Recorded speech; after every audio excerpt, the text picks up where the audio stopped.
Hello. Hello everyone. आज हम next topic उसी का आगे बढ़ा रहे हैं। जैसे कि हमने ह्यूमन रिप्रोडक्शन फर्स्ट दिया, फिर ह्यूमन रिप्रोडक्शन का सेकंड पार्ट, और आज हम लोग पढ़ने जा रहे हैं ह्यूमन रिप्रोडक्शन का थर्ड पार्ट। क्लियर है? हर एक टॉपिक को हम स्टेज वाइज पढ़ें ताकि आपको कोई दिक्कत ना हो। आप बस क्रम से हमारे वीडियो को देखते जाइए, लाइक करिएगा, सब्सक्राइब करिएगा।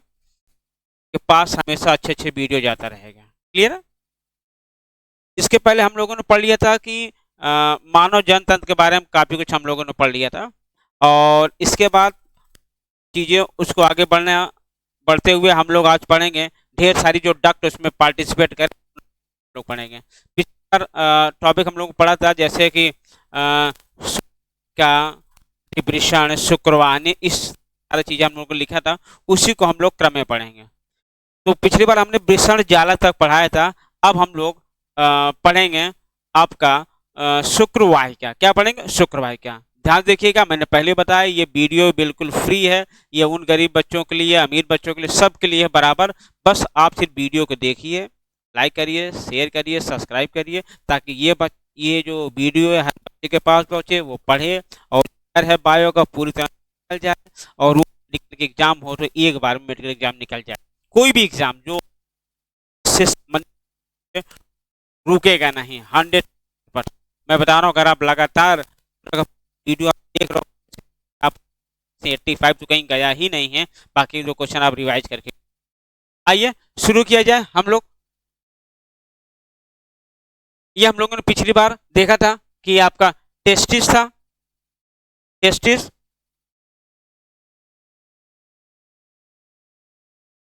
ये जो टेस्टिस था और एपिडिडामिस था, ये ग्लैंड्स हैं, ढेर सारी, इस सब जो हम लोगों ने बहुत बेहतरीन तरीके से पढ़ा था। और आज हम लोग उसी क्रम में पढ़ने जा रहे हैं, वो है शुक्र वाहिनी।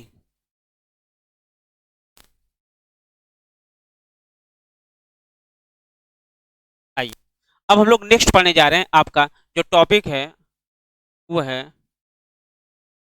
शुक्र वाहिका। वाहिनी हम लोग बाद में बताया था आपको। सबसे पहले मिलेगा आपका शुक्र वाहिका मिलेगा। क्या मिलेगा? शुक्र वाहिका। क्लियर है? शुक्र वाहिका जब हम पढ़ेंगे वो हम देखेंगे आपका, ये देखिए यहाँ पर ये जो पूरी की पूरी डक्ट दिखाई दे रही है, ये जो डक्ट है, ये पूरी की पूरी जो आपको दिखाई दे रही है, ये है आपका शुक्र वाहिका।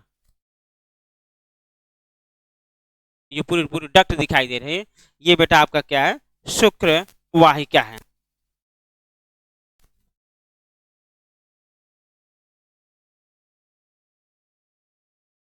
शुक्र वाहिका, ध्यान रखिएगा, बहुत प्यारा क्वेश्चन आता है शुक्र। कैसे क्वेश्चन आता है? ध्यान रखिएगा, कौन सा क्वेश्चन कहेगा कि शुक्र वाहिका की संख्या जो होती है वो लगभग होती है 15 से 20। कितनी होती है? 15 से 20 संख्या होती है। किसकी? शुक्र वाहिका की संख्या होती है लगभग 15 से 20 संख्या होती है। अब इसमें क्वेश्चन क्या पूछेगा, पहले इसका कार्य समझो, शुक्र वाहिका का काम क्या। कहते हैं जो 15 से 20 शुक्र वाहिका है वो आपका वृषण से निकल करके ये जोड़ती है अधिवृषण से। किससे जोड़ती है? ये अधिवृषण से जोड़ती है ये। यानी जो आपकी शुक्रवाहिका है वो शुक्रवाहिका वृषण को जोड़ रही है अधिवृषण से। और अंदर तक जब आप जाएंगे तो वृषण में आपने देखा था शुक्रजनन नलिका थी, यानी सेमनीफेरस ट्यूब्यूल था, और सेमनीफेरस ट्यूब्यूल मिल करके एक गुच्छा बनाए थे जिसको आपने कहा था वृषण जालक। और वही वृषण जालक को कनेक्ट कर रहा है, वृषण जालक को अधिवृषण से, कौन? आपका शुक्रवाहिका। क्वेश्चन आता है कि अगर अगर हम शुक्रवाहिका काट दें तो क्या प्रभाव? क्वेश्चन आंसर क्या आएगा? लिखा रहेगा कि वीर में शुक्राणु अनुपस्थित होंगे।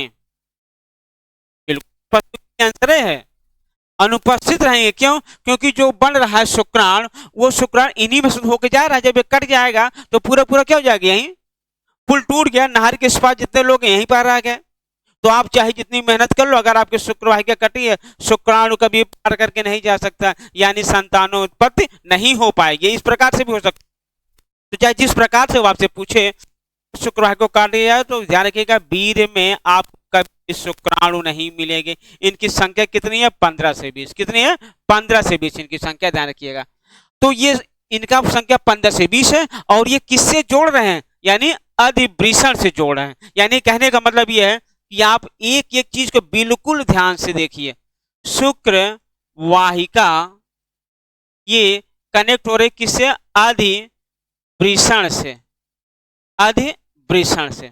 अब अगर क्वेश्चन आ जाए और कह दे आपसे कि भैया हमको जो है ये शुक्र वाहिका काट दी गई, यानी यहाँ पे जो स्पर्म होगा इसमें शुक्र वाहिका लेयर ये अब नहीं ला पाएगी, यानी अधिवृषण के अंदर शुक्राणु नहीं पहुंच पाएंगे। ये पहला जबरदस्त क्वेश्चन आता है, ध्यान रखिएगा। शुक्र वाहिका 15 से 20 संख्या है जो आपके वृषण को अधिवृषण से जोड़ रही है। यहाँ तक कोई दिक्कत होनी भी नहीं चाहिए, ठीक है। आइए, दमदार। होता क्या है, हम में धीरे धीरे एक एक कदम आगे बढ़े और आप उसी हिसाब से हमारे साथ चलिए। कल कोशिश किया जाएगा, कल जो है लाइव क्लासेस हम रखेंगे 10 बजे से। कोशिश करिए आप सभी लोग जो है हमसे जुड़ जाइएगा, बहुत ही बेहतरीन। कल हम जो है नीट के किसी एक पेपर को डिस्कस किया जाएगा, क्लियर है। जैसे अभी जो अपडेट है लेटेस्ट 2023 का ही नीट का पेपर हम लोग डिस्कस करेंगे। मैं बता रहा हूँ कितनी बेहतरीन तरीके से होगा कि अगर आप नीट की तैयारी कर रहे हो 90 में 85 क्वेश्चन आना है, फुल गारंटी है, ध्यान रखिएगा। आइए, तो हम लोगों ने अच्छे तरीके से पढ़ लिया कि शुक्र वाहिका क्या है, शुक्र वाहिका का कार्य क्या है, ये हम लोगों ने पढ़ लिया, क्लियर है। आइए अब हम लोग आगे बढ़ते हैं। आगे क्या पढ़ा जा रहा है कि आगे ये पढ़ा जा रहा है कि अब हम लोग पढ़े हैं अगला टॉपिक पढ़े हैं। क्या पढ़ा जा रहा है, अगला टॉपिक हम लोग पढ़ने जा रहे हैं और वो आपका है अधिवृषण। क्या भैया, अधिवृषण ही हम लोग पढ़ने जा रहे हैं। आइए, अधिवृषण, और ये अधिवृषण बहुत ज्यादा इंपॉर्टेंट है। अधिवृषण ध्यान रखिएगा, ये पूरा यहां से लगा करके ये पूरा जो पार्ट दिखाई दे रहा है ये पूरा का पूरा क्या है, अधिवृषण है। क्या भैया, अधिवृषण है ये पूरा पूरा जो आपको दिखाई दे रहा है, अधिवृषण। अधिवृषण बेसिकली 3 पार्ट में डिवाइड किया गया। कितने पार्ट में डिवाइड किया, 3 पार्ट में। देखा जाए कौन कौन सा है अधिवृषण आपका जो है 3 पार्ट में डिवाइड। एक पार्ट आपका ये हेड ऑफ इपिडिडाइमिस लिखा है। हेड ऑफ इपिडिडाइमिस को बोलते हैं कापुट। क्या बोलते हैं, कापुट, या इसी को बोलते हैं ग्लोबस मेजर। ग्लोबस मेजर, यानी इसको एक नाम और कहा जाता है, हेड ऑफ इपिडिडाइमिस को बोला जाता है कापुट, ग्लोबस मेजर, या इसी को आप हिंदी में बोल सकते हो शीर्ष। क्या बोल सकते हो, शीर्ष बोल सकते हो। अब इसका जो बीच में दिया हुआ है, बीच का जो पार्ट उसको कहते हैं बॉडी ऑफ इपिडिडाइमिस। इसका भी एक अलग नाम है जिसको बोलते हैं कार्पस। क्या बोलते हैं बेटा, कार्पस। कार्पस का नाम इसको और एक नाम से कहते हैं बॉडी। क्या कहते हैं, बॉडी, कार्पस या बॉडी कहते हैं, क्लियर है। फिर तीसरा इसका जो पार्ट, इसको टेल बोला जा रहा है, जिसको आप लोग बोलते हैं कौडा। कौन सा भाग बोलते हैं, कौडा, या इसको बोलते हैं ग्लोबस माइनर। क्या बोलेंगे, ग्लोबस माइनर। बहुत ही जबरदस्त, ध्यान रखिएगा। अधिवृषण जो है ये बहुत ही वेरी इंपॉर्टेंट है भैया। BMWIMP 2024 कोई ऐसा एग्जाम नहीं जिसमें क्वेश्चन आया ना हो। ध्यान रखिए, हर एग्जाम पूछेगा कि अधिवृषण की संरचना के बारे में पूछ सकता है या अधिवृषण का कार्य। अभी हम लोग कार्य तरफ आगे जाते हैं। आइए, तो हम लोग देखा कि अधिवृषण 3 पार्ट में, कौन कौन सा पार्ट है भैया अधिवृषण का, ध्यान देख लिया। देखा 3 पार्ट है। पहला कौन सा है, ये शीर्ष पार्ट है, दूसरा आपका ये वाला पोर्शन है, और तीसरा आपका ये वाला पोर्शन है। तो कभी देखिए पूछ सकते हैं अधिवृषण का लास्ट पार्ट क्या होता है, कौडा या ग्लोबस माइनर। बीच का पार्ट क्या होता है, कार्पस या बॉडी। सबसे ऊपर वाला पार्ट क्या होता है, शीर्ष, कापुट या ग्लोबस मेजर। ये इतनी चीजें आप ध्यान रखिएगा, क्लियर है। आइए, और क्या है देखिएगा, कहते हैं कि अगर हम इसको थोड़ा सा इंटरनली देखें, स्ट्रक्चर देखें बना करके, तो ये हमको कुछ इस तरीके का दिखेगा। मान लीजिए इसको हम देखें अंदर से, इसकी 2 लेयर है। कितने लेयर है ये 2 लेयर आपके हैं, क्लियर है।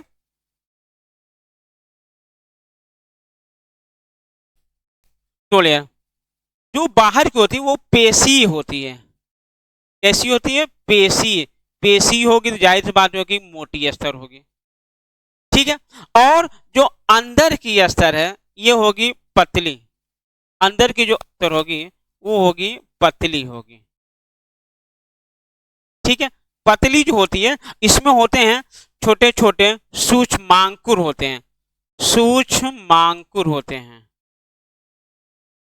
क्या होते हैं बेटा? सूक्ष्मांकुर, ध्यान रखिएगा, सूक्ष्मांकुर होते हैं जिनको हम लोग बोलते हैं स्टीरियोसीलिया। क्या बोलते हैं? स्टीरियोसीलिया बोलते हैं। ध्यान रखिएगा, ये जितना इंपॉर्टेंट है उतना इंपॉर्टेंट ये भी है। कहा जाता है कि जो अधिवृषण का अंतर पार्ट है ये दो स्तर बटा, एक आपका पेशी स्तर, एक आपका पतला स्तर। पतला स्तर मुख्य जो होते हैं उसमें आपका होता है सूक्ष्मांकुर, जिसको हम लोग बोलते हैं माइक्रोविलाई बोलते हैं। क्या बोलते हैं? माइक्रोविलाई बोलते हैं, जिसको आप स्टीरियोसीलिया कहते हैं। इसका काम क्या है? कहते हैं अधिवृषण जो होता है, अधिवृषण का जो एक काम बहुत बढ़िया होता है, कहते हैं कि जो शुक्राणु होते हैं उनको 1 महीने तक वो अपने अंदर रखता है, उसको पोषण देता है ताकि वो निषेचन के योग्य रखे। जैसे हम लोग ना दूल्हा को सजाते हैं, दुल्हन को सजाते हैं, कि आपने गाना सुना होगा कि हल्दी लगाओ रे, चंदन लगाओ रे, बनने क्या गोरा बदन चमकाओ रे। बिल्कुल ऐसे ही ये पूरी तरीके से स्पर्म को सजा देता है, मजबूत करता है। बेटा जाओ, तुमको निषेचन करना है। क्या करना है? निषेचन करना है। क्लियर है? तो इसलिए ध्यान रखिएगा कि यहाँ पर पूरी तरीके से पोषण दिया जा रहा है। किसको पोषण दिया जा रहा है? शुक्राणुओं को पोषण दिया जा रहा है। तो हम लोगों ने पहले संरचना देख लिया, इसके अंदर की संरचना भी देख लिया। अब हम लोग आते हैं आपका क्या कहते हैं कि कार्य के बारे में। इसका मेन काम क्या है? किसका? इस शुक्राणु का मेन काम क्या है? आइए देख लिया जाए। शुक्राणु का मेन काम क्या है? आइए देख लिया। शुक्राणु का नहीं, सॉरी, क्या कहते हैं, अधिवृषण का प्रमुख कार्य क्या है? अधिवृषण का प्रमुख कार्य क्या है? आइए देखा जाए।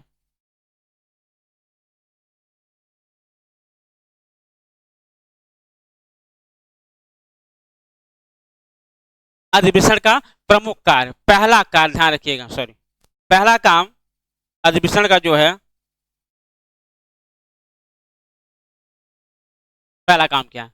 सबसे पहला काम अधिवृषण को होता है शुक्राणुओं का संचय। शुक्राणुओं का संचय, ये इसका प्रमुख कार्य है। कब तक संचय करेगा? 1 माह तक। कितने माह तक? 1 माह तक शुक्राणु का संचय करेगा।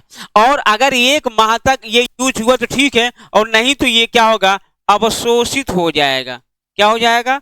अवशोषित हो जाएगा। क्लियर है? दूसरा क्या है? दूसरा है शुक्राणुओं को पोषण प्रदान करना। शुक्राणुओं को पोषण प्रदान करना, शुक्राणुओं को पोषण प्रदान करना, ये दूसरा काम आपका।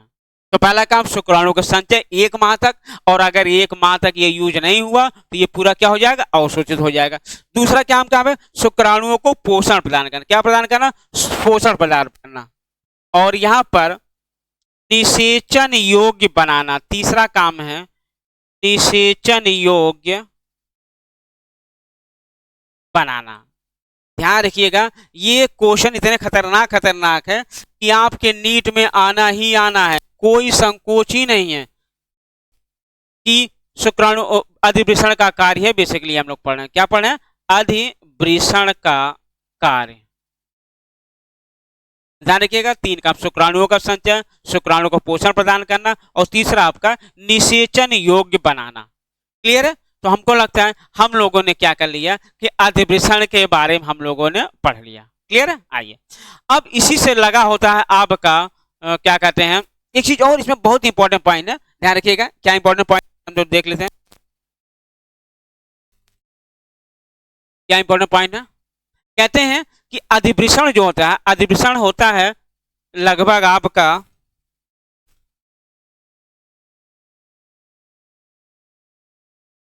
कहते हैं अधिवृषण आपका होता है 6 मीटर। इसकी जो लंबाई होती है वो 6 मीटर लेंथ होती है, लेकिन ये कुंडलित होकर ये हो जाती है 4 सेंटीमीटर। कितना? 4, यानी जबरदस्त कुंडलित इसमें हो रहा है। तो कहते हैं ये जो है कि 6 मीटर की लंबाई ये कन्वर्ट हो जाती है 4 सेंटीमीटर, यानी अत्यधिक कुंडलित हो जाते हैं, और अत्यधिक कुंडलित होकर के ये बनाता है ये आपका अधिवृषण। ध्यान रखिए, ये भी कई बार आया है। अति कुंडलित संरचना कौन सी? आपका अधिवृषण है, जो 6 मीटर को होती है और 4 सेंटीमीटर में कन्वर्ट हो जाती है। क्लियर? आइए चलिए, ये तो आपको हो गया अधिवेशन के बारे में कार्य। क्लियर? चलिए अब आपका आता है शुक्र वाहिनी। नेक्स्ट आपका टॉपिक है बेटा शुक्र वाहिनी। आइए शुक्र वाहिनी अधिवेशन के बाद आपका आ जाएगा शुक्र वाहिनी, यानी जिसको हम लोग बोलते हैं वास डिफरेंशिया। वास डिफरेंशिया, ठीक है। कहते जो वास डिफरेंशिया होता है ये मुश्किल से 40 सेंटीमीटर लंबी होती है। कितनी होती है? 40 सेंटीमीटर लंबी होती है और ये कम कुंडलित होती है। और ये जा करके, यानी ये जो हमने बताया ये आपका अधिवेशन है, अधिवेशन से ये जा करके और ये खुलती है आपकी, कहाँ पर खुलेगी? आपकी वहां पे क्या बोलते हैं जो मूत्र मार्ग है उसी के अंदर ये खुलेगी, उसी के अंदर आपकी ये खुलेगी। आइए देखते हैं डायग्राम के द्वारा। ये देखिए यहाँ पर देखिए बहुत प्यारा डायग्राम है। हम चाहते हैं कि हर बच्चा बिल्कुल क्लियर तरीके से इस टॉपिक को समझे और क्वेश्चन जैसे भी आए। ये देखिए यहाँ पर बहुत प्यारा प्यारा, ये आपका वास डिफरेंस यानी शुक्रवाहिनी है, ठीक है। अब देखिए शुक्रवाहिनी देखिए जो आ रही है 40 सेंटीमीटर की, यहाँ पर देखिए ये इससे मिल रही है। किससे मिल रही है? सेमिनल वेस्किल से। सेमिनल वेस्किल को कहते हैं शुक्राशय। क्या कहते हैं? शुक्राशय। यानी ये आपका शुक्रवाहिनी शुक्राशय के साथ मिल करके बनाती है इजाकुलेटरी डक्ट। क्या बोलते हैं? इजाकुलेटरी डक्ट। ये यहाँ पे मिला, इसको बोलते हैं इजाकुलेटरी डक्ट, यानी हिंदी में बोलते हैं स्खलन नलिका। स्खलन नलिका बोलते हैं हम। क्लियर? देख रहे हैं ये पूरा पूरा कहाँ खुल रहा है? ये पूरा पूरा मूत्र मार्ग में खुल रहा है। क्लियर? स्खलन नलिका। क्लियर? तो यहाँ पर देखो क्वेश्चन कैसे आएगा। सबसे पहली चीज देखिएगा कि वास डिफरेंस यानी जो आपका शुक्रवाहिनी है वो मिल रही है सेमिनल वेस्किल जो बना रही है स्खलन नलिका। देखो बहुत ही स्पष्ट डायग्राम है, इसलिए हमको डायग्राम को ज्यादा मोटो बनाए ताकि बायोलॉजी में अगर डायग्राम नहीं है तो आप यू कैन से दैट कि biology is just like a fuse bulb without a diagram. तो इसको आप डायग्राम से बेहतरीन तरीके से समझिए, बहुत मजा आएगा। आइए देखिए मजा आएगा, बहुत घनघोर मजा आने वाला है। और नीट का सारा क्वेश्चन जो हम डिस्कस करेंगे आप देखिए पूरा पूरा रट जाएगा। खून जैसे दौड़ते हैं आपके शरीर में वैसे पूरी पूरी बायोलॉजी दौड़ेगी, बस आप देखते जाइए मजेदार तरीके से। शुक्राशय हो गया, शुक्राशय मिलकर के क्या बना आपका स्खलन नलिका ये बना दिया। अब देखिए यहाँ पर ये जो थोड़ा सा फूला हुआ जो रीजन दिख रहा है, ये जो फूला वाला रीजन दिख रहा है इसको बोलते हैं तुम्बिका। क्या बोलते हैं बेटा? तुम्बिका बोलते हैं। और इंग्लिश में कहते हैं एम्पुला। कहीं भी हल्का सा स्वेलन पार्ट है फूला हुआ उसको बोलते हैं तुम्बिका। तुम्बिका से, अब तुम्बिका से कौन सा क्वेश्चन आएगा देखा जाए। तुम्बिका से क्वेश्चन ये आएगा, कहा जाता है कि जो तुम्बिका होती है इसकी जो लेयर देख रही है यार जो अंदर लेयर है इसके अंदर से एक द्रव स्रावित होगा और वो कैसा द्रव होगा? चिकना होगा। कैसा होगा? चिकना तरल पदार्थ होता है। चिकना तरल पदार्थ होता है। ये जो चिकना तरल पदार्थ है बेटा यहाँ पर पूरे पूरे चिकना बनाया रहेगा। तो जो शुक्राणु होगा लहराते हुए पानी में स्विमिंग करते हुए धीरे धीरे आएंगे और ये जो आपका वास डिफरेंस इसमें होगा क्रमाकुंचन कहते हैं पेरिस्टाल्टिक मूवमेंट। ध्यान रखिएगा यहाँ भी पेरिस्टाल्टिक मूवमेंट आपका साथ छोड़ा नहीं है। कहाँ पे? रिप्रोडक्टिव पार्ट में। यहाँ पे जब पेरिस्टाल्टिक मूवमेंट लहराते हुए नागिन तरह आएगी और इसको क्या करेगी? यहाँ पे चिकना तरह है जैसे फिसल जाएगा और फिसल करके आसानी से क्या हो जाएगी? मुक्त हो जाएगी। किसके द्वारा मुक्त होगा? स्खलन नलिका, जिसकी लंबाई बहुत कम होती है, 2 सेंटीमीटर होती है। कितनी होती है? 2 सेंटीमीटर होती है।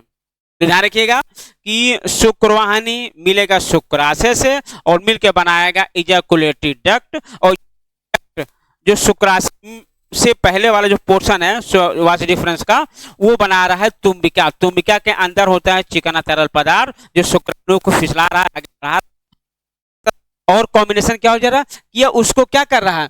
ये उसको क्रमाकुंचन गति के द्वारा आगे ढकेल रहा है और आ करके यहाँ पे क्या हो जा रहा है? मुक्त हुआ जा रहा है। क्या हो जा रहा है? मुक्त हुआ जा रहा है। तो ध्यान रखिएगा हम लोगों ने क्या क्या पढ़ा? शुक्रवाहिका पढ़ लिया, अधिवेशन पढ़ लिया और क्या पढ़ लिया? शुक्रवाहिनी पढ़ लिया। क्लियर? यहाँ तक कोई दिक्कत नहीं आनी चाहिए। फिर आप पढ़ेगा और नोट्स जो है आपको पीडीएफ भेज दिया जाएगा। क्लियर? आइए एक और उसी से रिलेटेड एक टॉपिक जिसको हम लोग बोलते हैं यूरेथ्रा। क्या बोलते हैं? यूरेथ्रा। आइए देखा जाए, ये देखिए यूरेथ्रा। यूरेथ्रा मतलब मूत्र मार्ग, जिससे हम लोग क्या करते हैं, यूरिन को मुक्त करते हैं, उसको हम लोग बोलते हैं यूरेथ्रा। क्या बोलते हैं, यूरेथ्रा। देखिए कहते हैं यूरेथ्रा बेसिकली 3 पार्ट में डिवाइड होता है। कितने पार्ट में डिवाइड होता है, 3 पार्ट में डिवाइड है। देखिए कौन कौन सा पार्ट है, आइए देखा जाए। सबसे पहला जो आपका मूत्र मार्ग का जो पार्ट है, मूत्र मार्ग,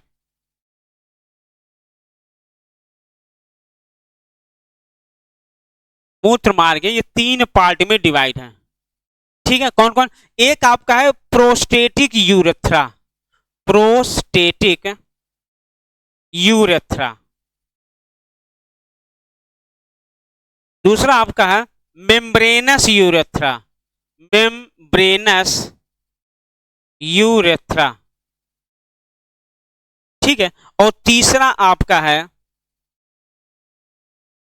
स्पॉन्जी यूरेथ्रा, स्पॉन्जी या penile urethra, penile urethra. 3 part है।